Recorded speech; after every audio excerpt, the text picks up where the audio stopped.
আমি একটা জিনিস বুঝতে পারছি না, অনুব্রত মণ্ডল, হাকিম, ফিরহাদ হাকিম, এই যে গোটা গ্রুপটা আছে ওরা তো মমতার সঙ্গেই রয়ে গেল, খালি আপনি আর আপনার মতো কয়েকজন যাচ্ছে আসছে, এটা হচ্ছে কেন? দেখুন, মেরুদণ্ডহীন লোক যাদের, অনুব্রত মণ্ডলের মেরুদণ্ড নেই, একদম নেই।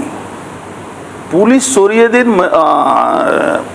সরিয়ে দিন অনুব্রত মণ্ডল হার্ট ফেল করে মারা যাবে।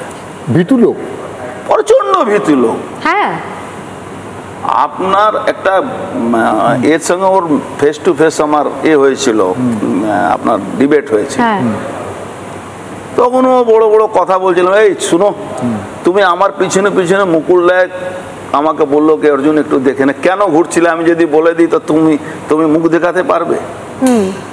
তো এই ধরনের লোক, এরা সরকারি গুন্ডা, আচ্ছা, সরকারি মাফিয়া। পুলিশ আছে, এরা মাফিয়াগিরি করছে। কিন্তু আপনি কি ইনসিকিউরিটিতে ভুগছেন উদয়ন গুহকে দেখে? এখন উদয়ন গুহ তো ফাটিয়ে দিচ্ছে। আমি একটা কথা বলবো, অধিকারীর গাড়ি, আমাদের দল ভেজিটেরিয়ান দল। আপনি ভেজিটেরিয়ান? আমি বলছি আমাদের দল ভেজিটেরিয়ান, সিস্টেমের মধ্যে আমাকেও চলতে হচ্ছে। নাহলে উদয়ন গুহ মতন যে নিজের বাপকে চোর বলে, তাকে ঠান্ডা করতে সময় লাগবে বলুন? কোচবিহারে শুভেন্দু অধিকারীর গাড়ি, আমি বলছি শুভেন্দু অধিকারীও অনেকটা ভেজিটেরিয়ান হয়ে গেছে।